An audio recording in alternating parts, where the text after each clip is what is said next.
Okay, we're live talking about the church history trip some of us took in 1994.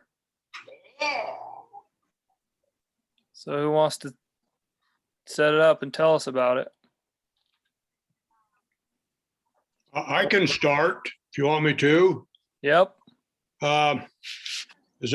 We did not go the year before, and isn't it the year before that you took a couple of bands and you had some walkie-talkies and you went back to church history sites? 2 years before. Okay, 2 years before then, Colleen says, and Brandon Andrus went with you.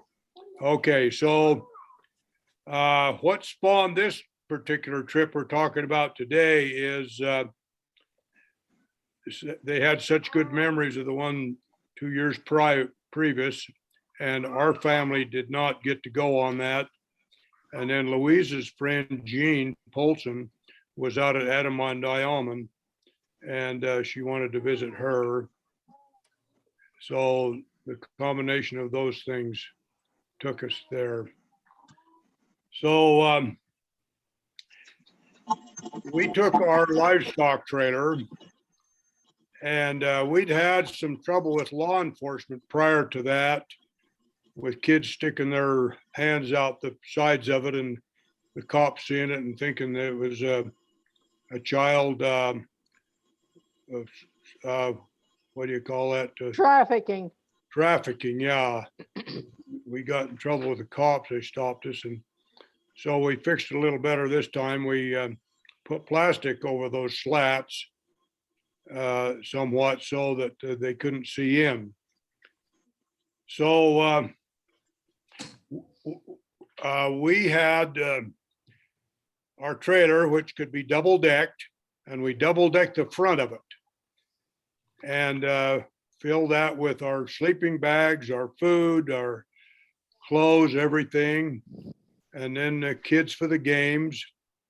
And but I had to take a horse back to Nebraska, and so the horse was in the back and people were in the front two decks. We mainly had our food down in the bottom of the lower deck, boxes of food and whatnot. Now, some parents were not comfortable with their kids riding in the trailer because of safety. So some didn't ride it for the first leg of the journey, at least. Was it their parents or their mortification of being in a horse trailer? No, the parents felt uneasy. Some parents felt uneasy, Okay. Amber. Okay.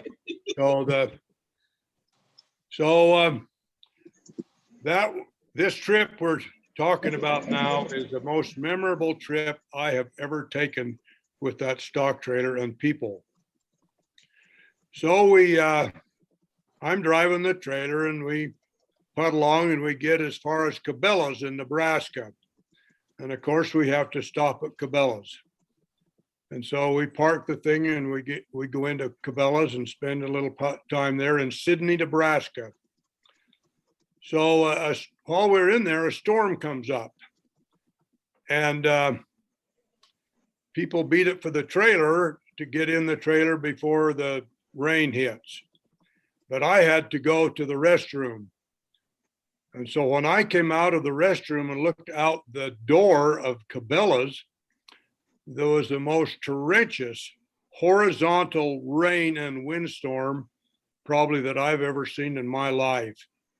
And it lasted about 15 minutes or so. And it put down a lot of moisture, a lot. Now, I think I was the only one in the trailer group that had not gotten in the trailer during or before the storm, but I couldn't get out that door. It would have been, that storm would have knocked me over and drowned me. That's what kind of a storm it was.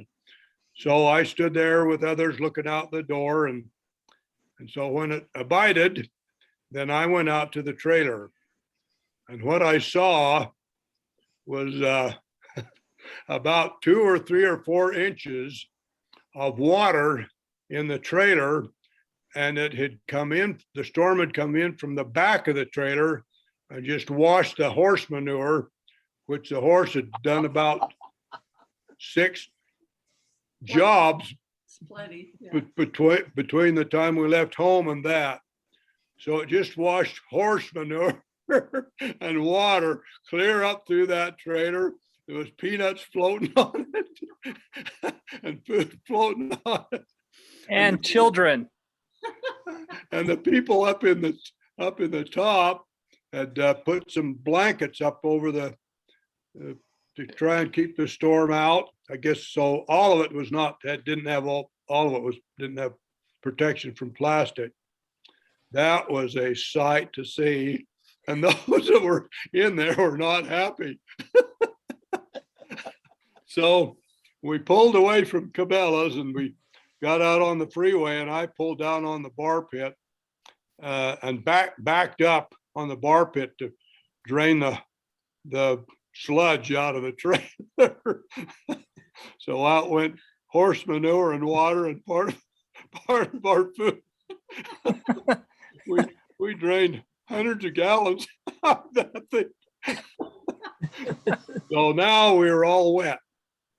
So So our destination that night was about, I don't know, a couple of 100 miles farther into Nebraska and up to Erickson, where the horse was designated to be. That's why I was taking the horses to leave it there.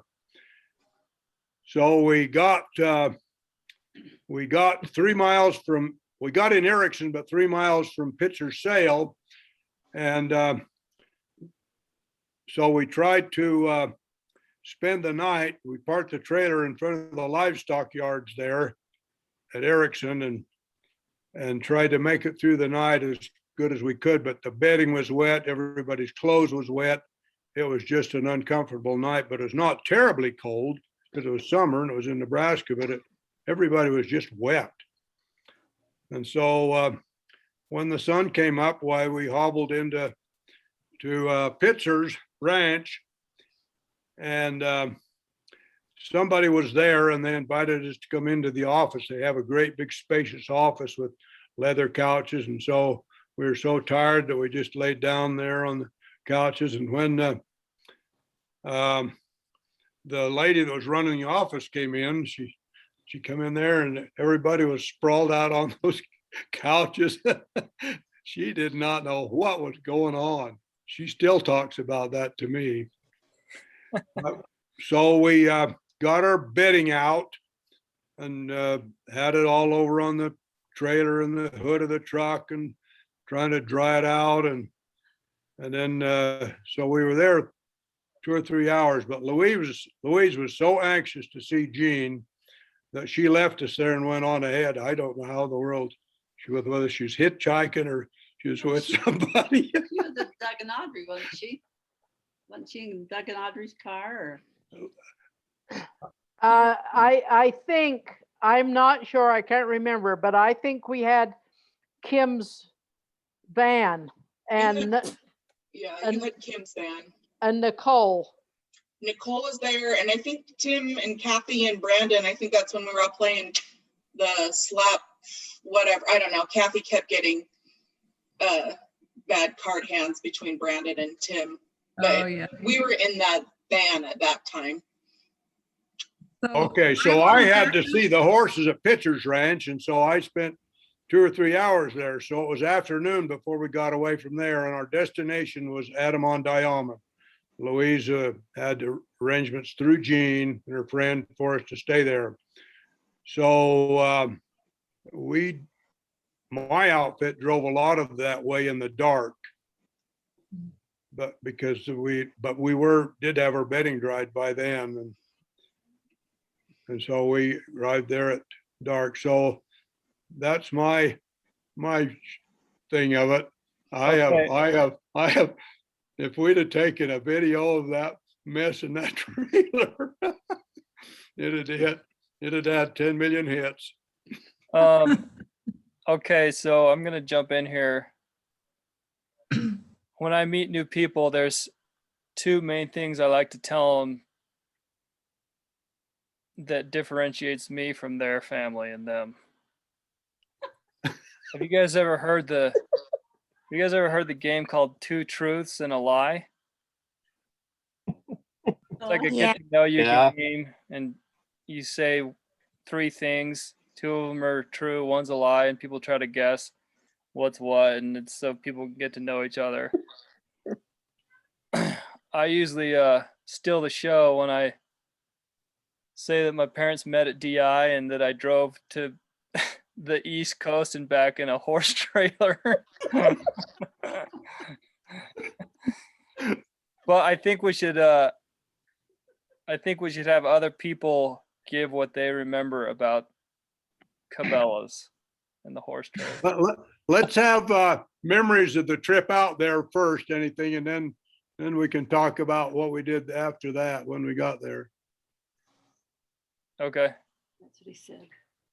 Everybody that was there should have a memory of that trip, getting Oh. out there.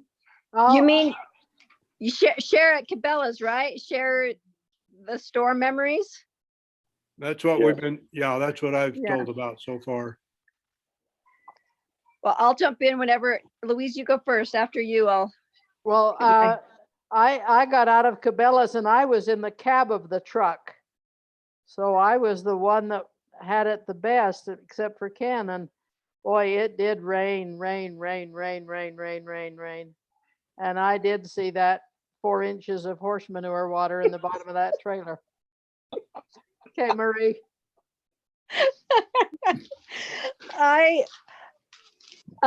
My memory is that and Mom, correct me if your memory is different, but we were out there waiting for people that were just lingering in Cabela's and going to the bathroom, and here's the storm, and we find a tarp, and our first thought is we've got to cover up the holes on this horse trailer and keep everything dry. And there was no way we could get a tarp Right. in that weather. It was just Just blowing. yeah, there was no way. So our next idea was get inside and cover things up with the Yeah. tarp around us. And so it was me and Mom and some younger kids. I don't remember who was with us, but we just kind of did like that. Have you ever played that game with the parachute where you lift the parachute up and then you run underneath and you sit under the sit on the edge of the parachute? And that's what we did. We just made a big bubble with this tarp, and we were in the top bunk of the trailer, the top deck, and we were just inside a big bubble of tarp. We grabbed what we could. There wasn't much that we could grab that wasn't already drenched, and we were more worried about our own lives, I think, from what I remember. But we started singing primary songs. And that's one of my favorite memories of a calm in a storm is I was so scared and petrified, but as soon as we were together and singing primary songs, it was just the spirit was there, and I felt safe and secure and knew that we were going to be fine. It was going to work out. But when the storm finally abated a little bit, and I have the same memory, Dad, of just floating. There was a hard-sided suitcase I remembered that was floating in the bottom of that horse trailer, and the dirtiest, manuriest water you can ever imagine. It was so gross.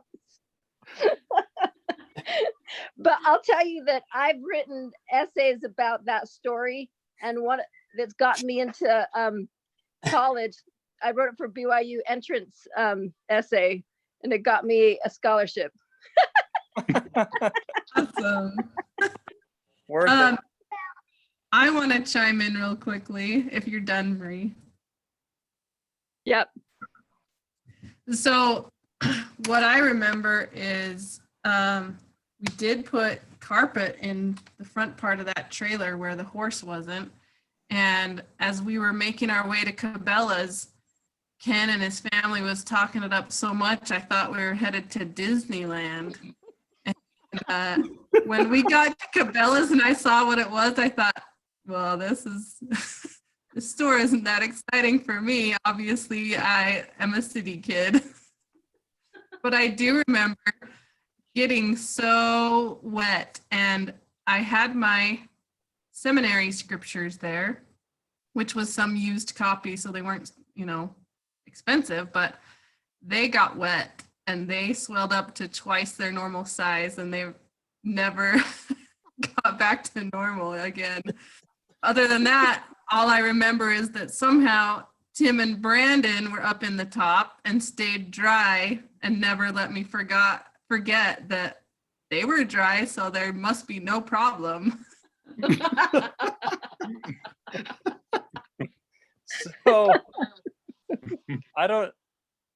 So I remember sitting on the bottom level when the storm hit, and the rain coming in sideways and coming through the slats of the trailer.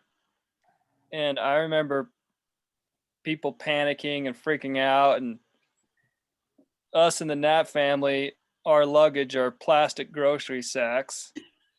So that didn't protect our clothes very well. So I remember our clothes were stained of dirty water, like silver, like the color of the trailer, like drips onto our clothes. And so people were trying to like get the clothes out of the way so they're staying dry. And BT and I were on the bottom, just kind of watching the commotion and being entertained by it. I don't know how we stayed dry. I do remember that later we got up and got up in the nose where it was dry, but I was surprised how wet we got from a trailer with a roof on it. It was crazy. The rain was coming in sideways. I'll share my memory. We were at Cabela's for so long. Well, I think this is my only time there. We went and looked at all of the animals and all the displays and everything. And then they had like an outdoor tent sale, and looking at that for a while. And I was like, I like this, but this is really long. And so I think I went out to the trailer, and we're just waiting for the last people to come. And the storm hit. And I remember getting the mattresses and foams and putting them up against the side of to try to block the rain from coming in. This was up on the top level, and we had to like lay down and put our feet up against them to try to keep them upright because the rain was just pounding them, and just trying to smash all the stuff up in the nose that we could to try to protect it, and then just trying to keep rain out by pushing the mattresses up against the sides. But mostly I remember thinking, where is everybody else? And why are we just still here while this storm is hitting us here? I was jealous of the people that were just still oblivious in the store, enjoying looking at the fish or whatever. Colleen, were you in the store, or were you out in the trailer? I was in the store until when I saw this storm coming, I thought, oh my gosh, those kids are in the trailer. So I headed out to the trailer to try to rescue the kids or be with the kids. But I'd lost Ken a long time ago. I was in the restroom. Before that, I'd lost you too. I didn't know where you were.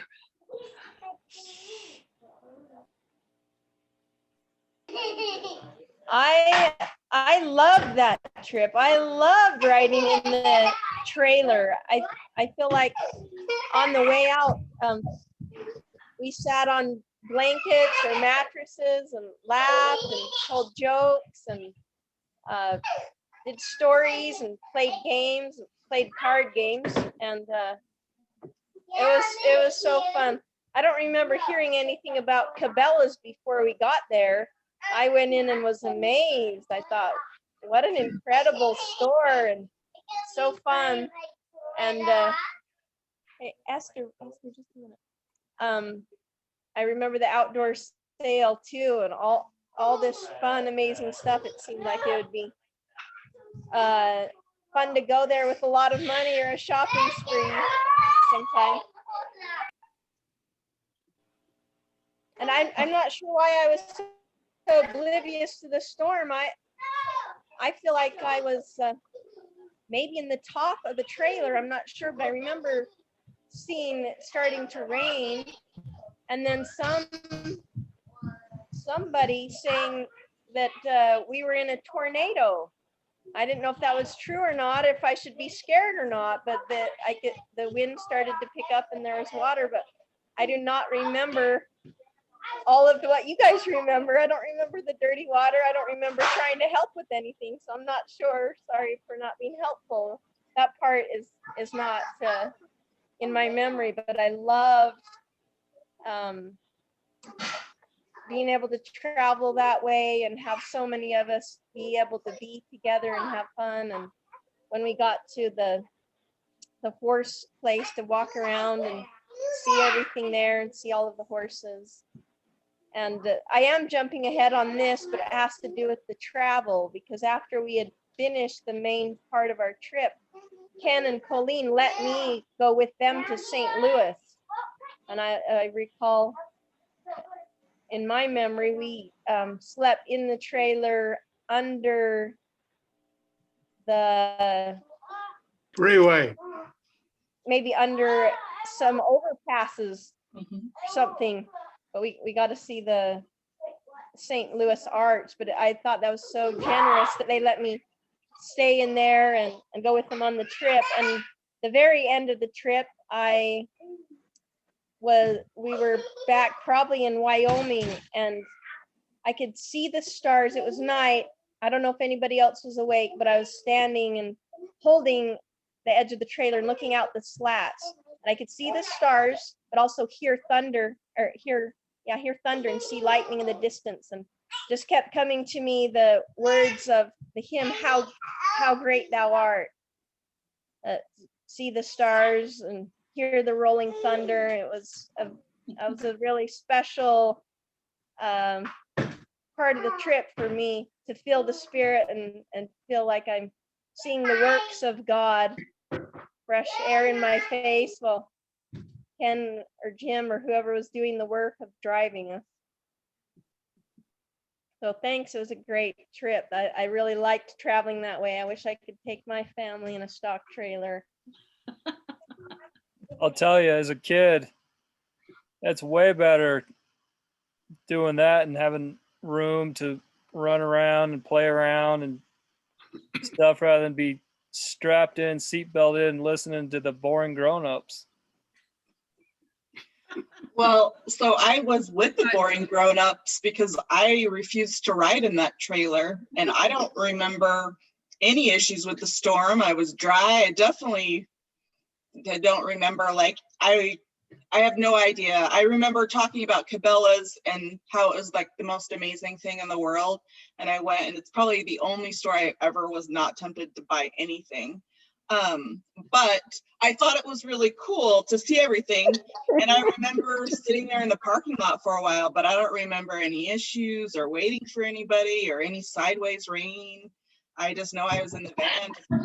So I have no idea how oblivious I was, clearly, but I don't remember any stained clothes, or I remember wet blankets, but I don't remember paying much attention to it. Because, like, yeah, and I had gone to St. Louis, and I think that was the first time I actually got into the trailer because I had no other choice, I guess. But You chose comfort over adventure, huh? I mean, I didn't think it was that uncomfortable. I don't know if we had to wear seatbelts back then, so I think so. The amazing thing to agree me with is that Probably everybody does it. It's so fun being able to travel as a group and play games and all of that as we traveled. And that was really, really special and fun. I remember looking out at night and seeing fireflies. And it was my first time ever seeing flies just while we were driving. And that was really special to be like, wait, that's what those are. Just lots of fun little things like that throughout the trip that were really special, I think, for everybody. BT, were you gonna say something? I was just gonna say, I'm amazed that Kathy still liked you and me after that trip. So I'm pretty sure we did everything possible to harass her and to get her frustrated and mad. So Well, I apologize, Kathy. I don't know if she did like us after that trip. Thanks, BT. I appreciate the apology. And yes, I do like you guys. I would like Kathy to apologize to us of trying to force us to play card games we didn't want to. Just kidding. You know that I could have never forced you to do anything you didn't want.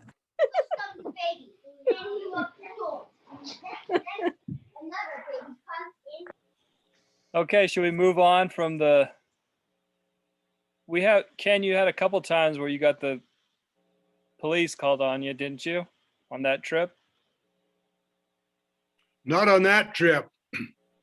We were fortunate on that trip. It was a previous trip going from hauling Joseph's Volkswagen Bug in the trailer and full of kids from Lava Hot Springs down to Provo. That's when we got in trouble with the cops. It was not the Bug, it was a squareback because Margie was laying in the back of it. Yep. Okay. She was reclining in one of the chairs. Clear from Lava to Provo. No. The back seat was folded down and a mattress was on it. And she was full spread eagle laying on it. She All wasn't right. reclining. All right. All right, who else wants to tell memories of that trip? So after we went to Cabela's, I was in the van with Kathy and Tim and Brandon and Cole and Louise, and we were driving to Adirondack.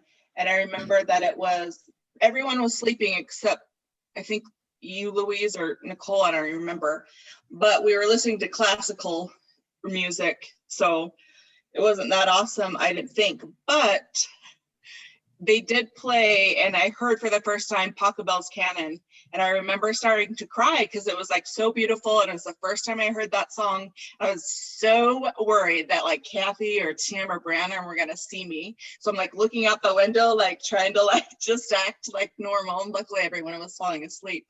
But I still remember like that was like as we were like driving into that area, that was the first time I had heard that song, and just like still feeling those like memories of that music. So I was glad that you made us listen to that instead of something cool, I guess, after all. So, or what I thought was cool at that time.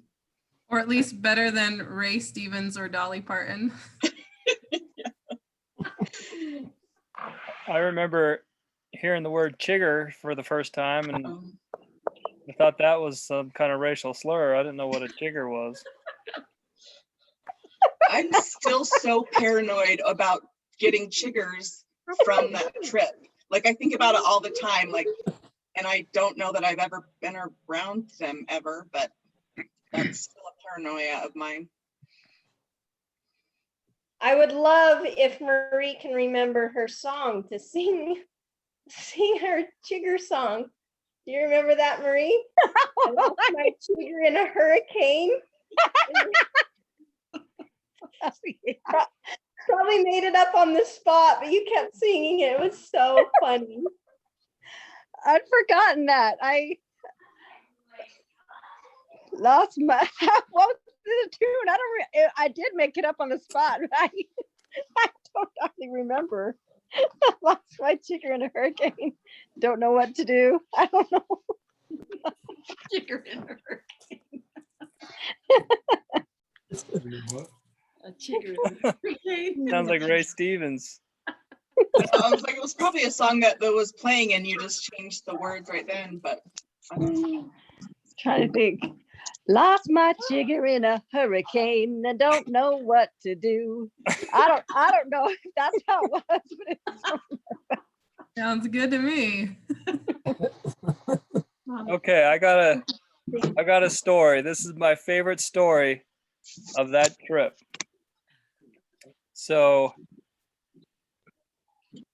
when we went on our first trip, Jess had an encounter with a girl he met and had a little bit of a love story that resulted from the trip. Who? Jess, on the first trip. And so a couple years later on the second trip, Guy was a little bit older and Jess wasn't there. So Guy was there, BT, me, and Brent were in Nauvoo cruising in Doug and Audrey's station wagon. And as we'd go around Nauvoo, you'd see this like same groups of people. And I wasn't that interested in girls, but I was interested of BT's interest in girls. So BT some girl caught his eye. We would see her around, see her going into the different stops at Nauvoo, and Nicole did some reconnaissance for us, and we were stopped somewhere at like a public restroom, and Nicole went in and started small talking with this girl. Yeah, like Found in the out- bathroom. Yeah, Like she started, because I was there too, yeah. Yeah, so she talked to the girl, like started to do small talk with this girl in the bathroom and found out her name. So she came back and reported to us that her name was Ruby. And so a day later or something, BT, you can correct me if I'm wrong, but Guy was driving the station wagon, BT was in the front, and Brent and I were in the back. And we were driving somewhere, and Ruby, this girl, was there. I'm sure she was with her family and stuff. And BT rolls the window down, and we're sitting in the station wagon, and she's outside. And BT goes, "Hey, Ruby, are you going to the dress rehearsal tonight?" Because there was a kind of a pageant, a Nauvoo pageant that was happening. And that night was the dress rehearsal.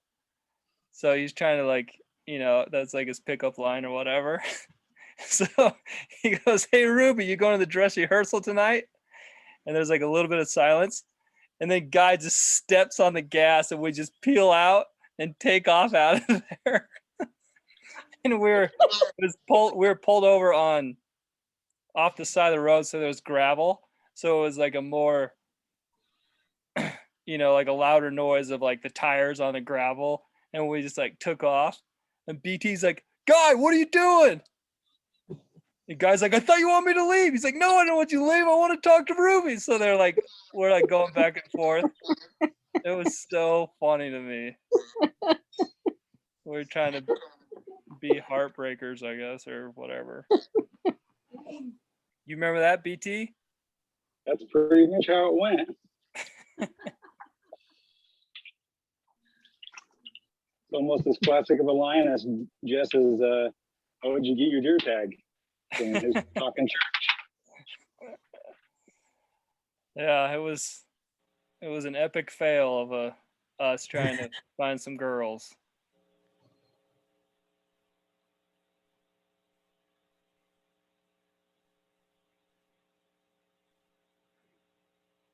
That's all my stories. Maybe someone has some more spiritual one than that.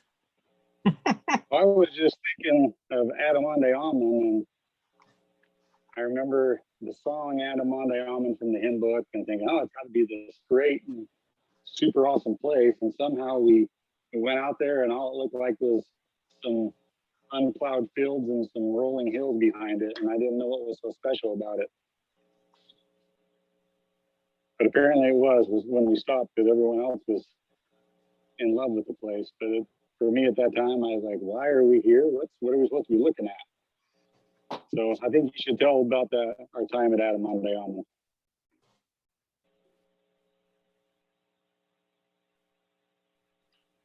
Was it on this same trip that Audrey had reserved the, was it the Nauvoo house for us to sleep in? That was incredible to me to lay there in that bunk in that building and think of the Prophet Joseph Smith and all of the history that had gone on in that very house. I think that's correct. I think Audrey had made that arrangement. Yeah, we stayed there.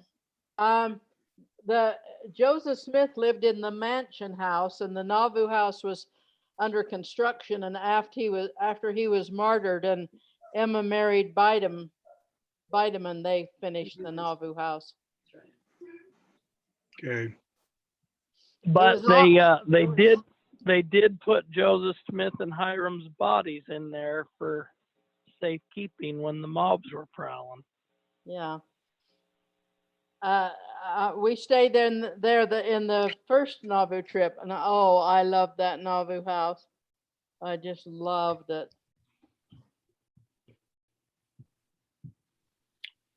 Joseph, Matt, why don't you tell us some of your memories from the trip?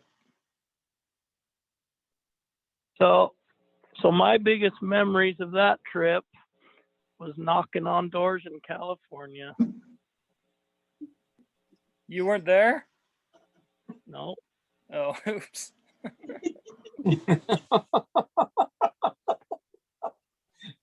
We got to see a lot of things on that trip and accomplish a lot of things. There was Adirondack, there was Nauvoo, and some of us went on to Hannibal, Missouri, and saw that, and we went down in the Tom Sawyer's cave. And they sang happy birthday to me in the cave because it was my 15th birthday, and they had like candles all around. So it was like very fun for me. We saw the picket fence that Tom Sawyer had to paint, that Polly made him paint, and then we had to rush to get back to Independence, I guess, to meet up with the rest of the family there, and there was a stealth bomber flying around the sky, and I'd never seen one, and the thing was gliding around like some big bird just all around us, and I thought, my word, this is incredible. And then the St. Louis Arch, that was special too, all on that same trip. I remember going into the RLDS temple in Independence and flipping through their copy of the Book of Mormon and noticing differences from theirs to ours. And thinking it was weird that they let me into their temple. The Reorganized Church had just built their big conference center just prior to that too, and that was a great big spacious special building, but man, it seemed hollow and nothing spiritual about it. And talking to the Reorganite people, it just was just dull and no spirit about them, and that was quite impressive to me. Yeah, because when we had gone there a couple of years before, it was only like halfway done, like the seashell, whatever, spire, Okay. whatever they call it. So it was cool because this time we got to see it inside as far as like the finished product. For Doug and Louise haven't said much about that trip. Louise, go ahead. I said my part. I remember the rainstorm and the horse manure in the bottom of the trailer, and then getting to Adirondack. That was the most memorable for me. I don't remember a lot of the other stuff, so it's Doug's turn. I get my memories of the different trips mixed up a little bit. I did not get involved in the horse trailer incident, so I don't have vivid memories there. I think that was the first time I got introduced to Cabela's. The the sensation and the wonderment of Cabela's I'd heard about just on that trip. And so that's where I was introduced to Cabela's. I remember visiting some of Louise's friends in the town near Adamondiamon. But I don't remember the name of that town. Louise, do you remember what was Jameson, Missouri. Jameson, okay. So my most vivid memories are listening to the stories of the people that were in the trailer incident.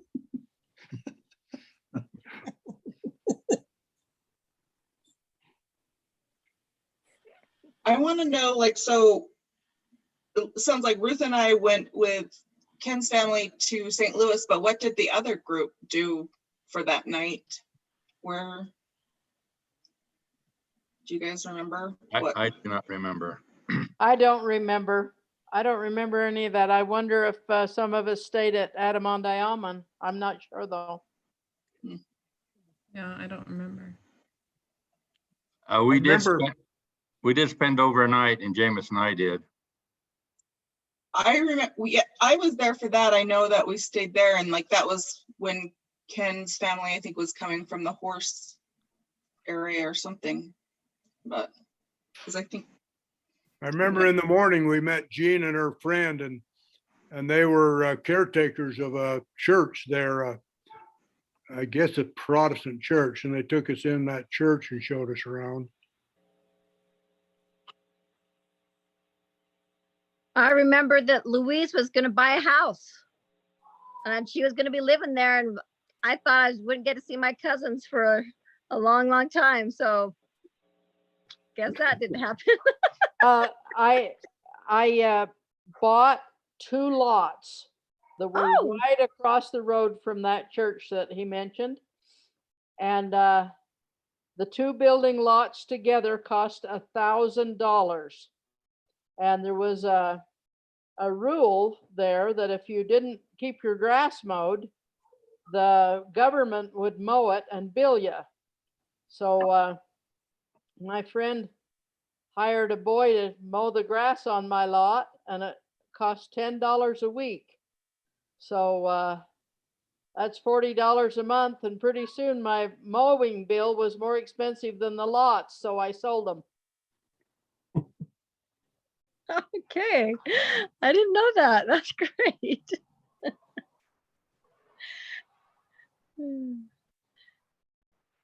Some of my memories of going to the St. Louis Arch, Ruth convinced me that I needed to drink some of the Mississippi River so that I would always have part of that river with me. It would go into my system, it'd go into my cells and be a part of my living being. So I could always say that the Mississippi River was a part of me. And I did, I drank part of that brown water. to say. Did Ruth drink any? I don't know, Ruth, did you? I think so. I don't remember any part of that at all. As you tell it, it makes me feel like Jim teasing Well, Kathy. my concern is the last time we talked about brown water, it was in the trailer. Now you didn't get that mixed up, did you? Yeah, I hope not. I think it's one and the same. No, we cannot. Let's not put that in the memories. Let's not record that I drank poopy water.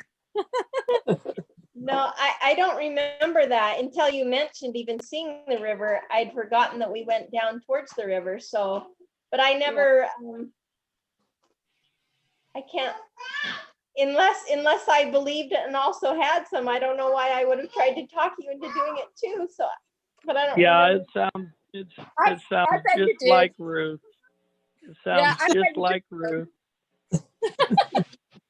I was proud to do it. I was proud to say that I had Mississippi River. It was part of me. One of Amber's and my favorite memories is Jean's friend Eddie mowing the lawn with his shirt off and kind of weirding us out, us the kids. Talking about knives, and I was like, this guy is killing us in the night. Like, I don't want to be here. Like, it was like, we're just dumb kids, like making up stories, but we were like egging each other's on about it. And so we still laugh about Eddie and his lawn mowing and knife talk. Yeah, we all convinced ourselves that he was scary. He was going to do something to us. There was like literally nothing that he did to warrant that. I guess maybe I should formally apologize to Kathy too for sabotaging her games. I don't like board games or card games unless I'm sabotaging them. Then I love them. So BT and I figured out loopholes of how we could jack over the game. You sound like Tommy, but at least he and I have agreed that he just will never play any. You remember swimming at that park up the river? Down the river. Down the river. They had a swimming pool and we parked there and all the kids swam in the pool, and it seems like they thought there were too many, or they wanted you to get out before you wanted to. I can't remember all the details there. Are you thinking of the first trip? Well, you think that was the first trip? I do. Yeah, because we stayed at that campsite down the road for a night or two before we got into the Nauvoo house, and that campsite had a pool. Okay. I was thinking we did that on the second trip too, because. And I do remember, Audrey, some of us thought it would be funny. Two of us went on the diving board at the same time, and one of us pretended to push the other kid off, but the other kid jumped on purpose, and they got mad at us because they thought it was real. Okay. Made half of us get out of the pool or something. I thought there was some disgruntlement on their part about all you kids, but I was sure I went on a walk down by the river while you guys were swimming, I think, but that memory to me is the second trip, so I am really foggy. The first trip was 91. Mm-hmm. And this one's 94. Yep. Not much has been said about visiting the places in Nauvoo, and so I don't know if you have any impressions of your feelings, observations about visiting the different sites in Nauvoo. Well, for me, I'm kind of like Doug. My memories are so mingled between the two trips. I don't know which was which. So I sort of feel like anything I said about Nauvoo was in the last one. But I do, like Tim, I remember though in Independence or Liberty, remembering looking at the other version of the Book of Mormon, and I couldn't fathom how it could be so different. And I sort of wondered, well, are we sure they changed it? What if we changed it? And I do remember going through their temple, and it was fancy, but as soon as they said they didn't believe in saving ordinances, I thought, well, what the heck is the point of your temple and your church then? One thing that stood out to me, because I wasn't old enough to probably really appreciate the sights, the visual stuff stood out to me. So going to Liberty Jail and seeing the like statues they had of Joseph and the other people with like the cross cut of the jail, so you could see inside and see kind of the conditions that they were in. That stood out to me. The Carthage jail stood out to me. And I do remember thinking the shops in Nauvoo were fun, learn how to make candles, and there was a gun shop. They talked about how to make guns, and then the blacksmith was always my favorite, and Amber was always the one that had the closest birthday, so she always got the ring made out of, or she always got the horseshoe that they made during the demonstration. But it was cool that we all got rings made out of nails. I always had those for a couple years before I lost them. Like turned your fingers green. Only jewelry I've ever owned besides the CTR ring I had for about 2 weeks.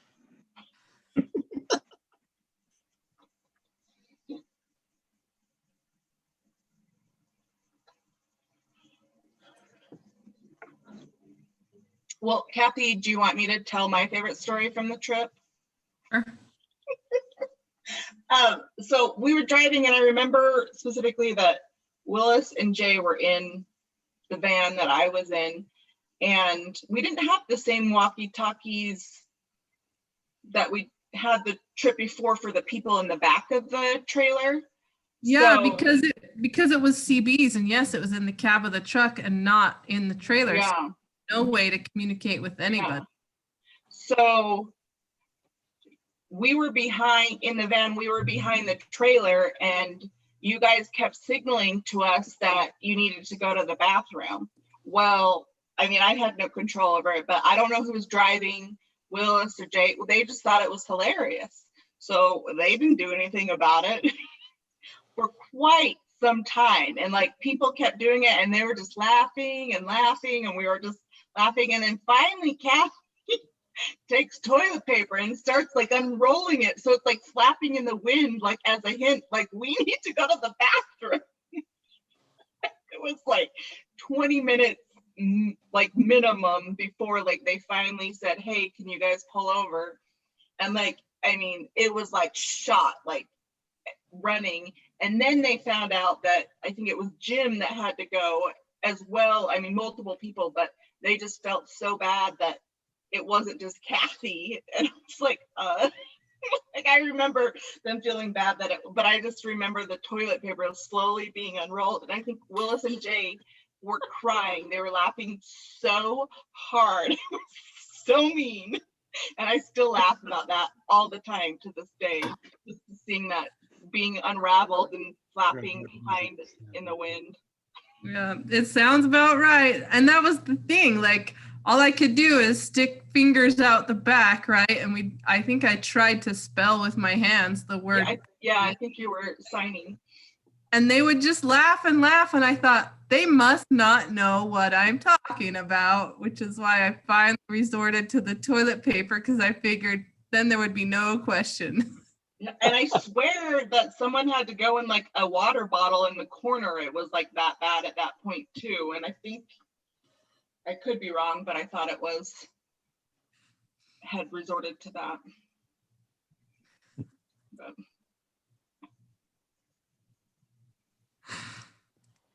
I remember going into the old drugstore and seeing all of the different little bottles and trying to picture how the pioneers did their medicine and put everything together. And I thought it was really interesting. Anyway, and just try to envision the way that they lived their lives, going into the different shops and thinking about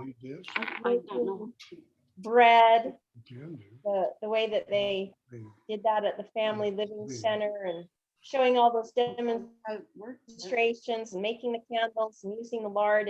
It seemed pretty amazing to think that that was what their daily life was like.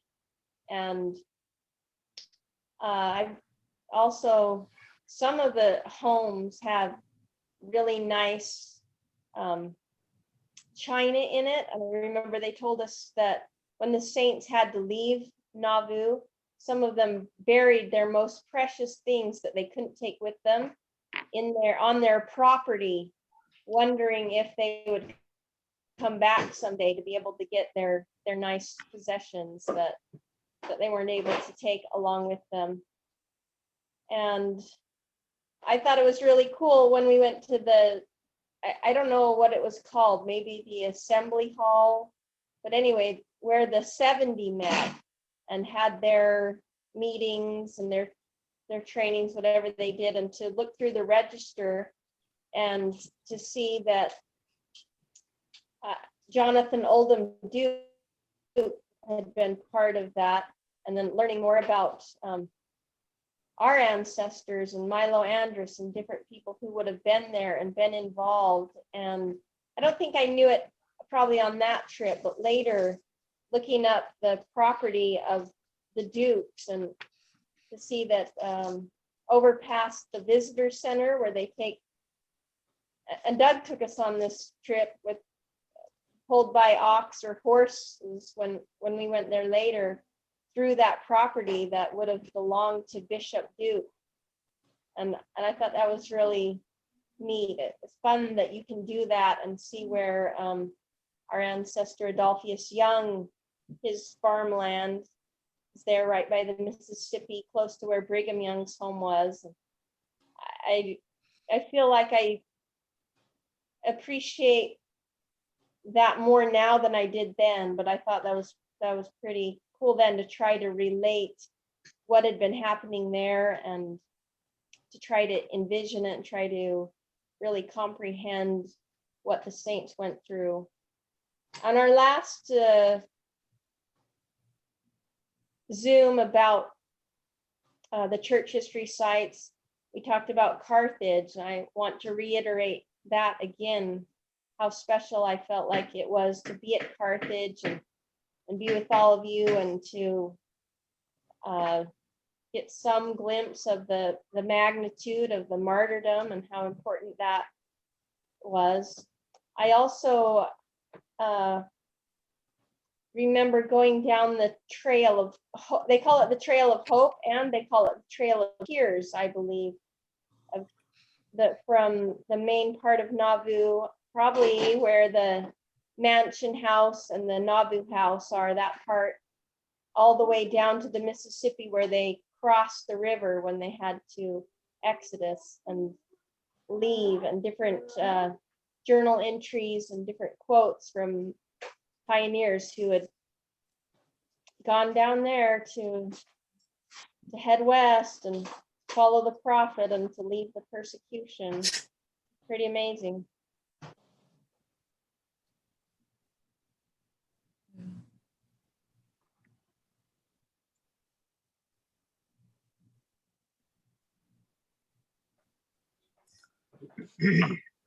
Cool. Thanks, Ruth.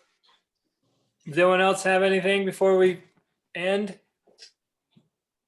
I don't remember a lot of what people have talked about, so I don't even know if I was on this trip or if there was a subsequent one. But what did ring a bell is I remember being in Jameson and watching seems like all Andrus men that I know are very intensely inquisitive and are some of the best question answers or question givers that I've ever seen. And I remember being in a house that was bought by a lady that she was restoring, and Doug was quizzing her on why she was there restoring this house. And she had no idea of anything Mormonism or Mormons or belief system, but she was talking about the gargantuan energy vortex that was at Adam-on-Diamond, and she could feel it, and other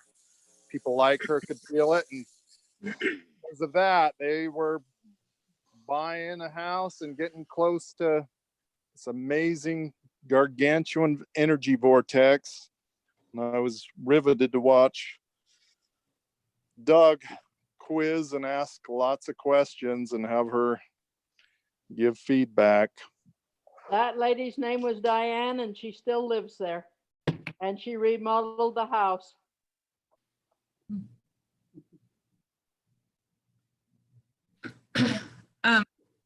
I was going to say, I think on this second trip was one of the first times the church did a Nauvoo pageant.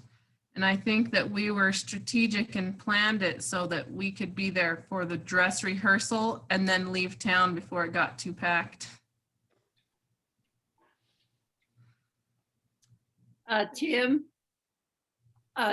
Melanie's daughter's getting baptized this afternoon. We're gonna probably leave so we can go to the not go to the baptism, watch it on Zoom, so.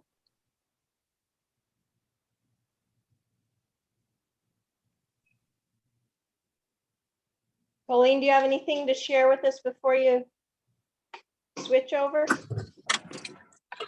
Well, I was just thankful that Audrey planned this trip because it was such a fun event for all of us, and so glad we took our family and all of you guys with us, and it was changing.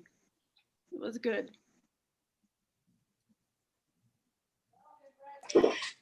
Sean, I remember you in the Nauvoo house.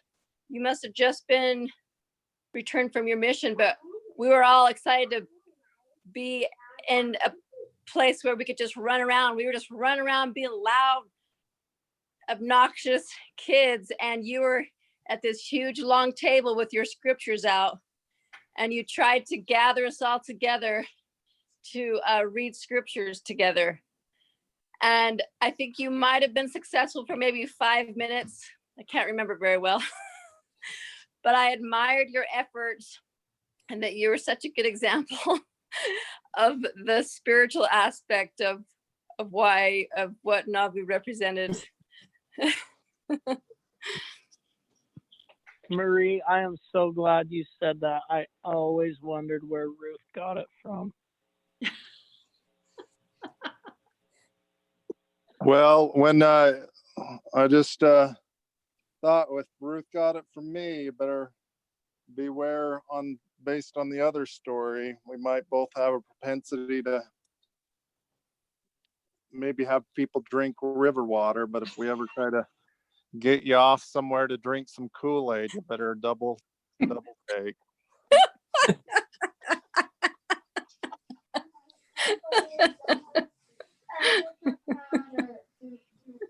All right. Thanks, everyone. Thanks, Doug and Audrey and Ken and Colleen and Louise for taking us on the trip. Thank you. I'm going Thank you. to pause it and you can keep chit-chatting if you want.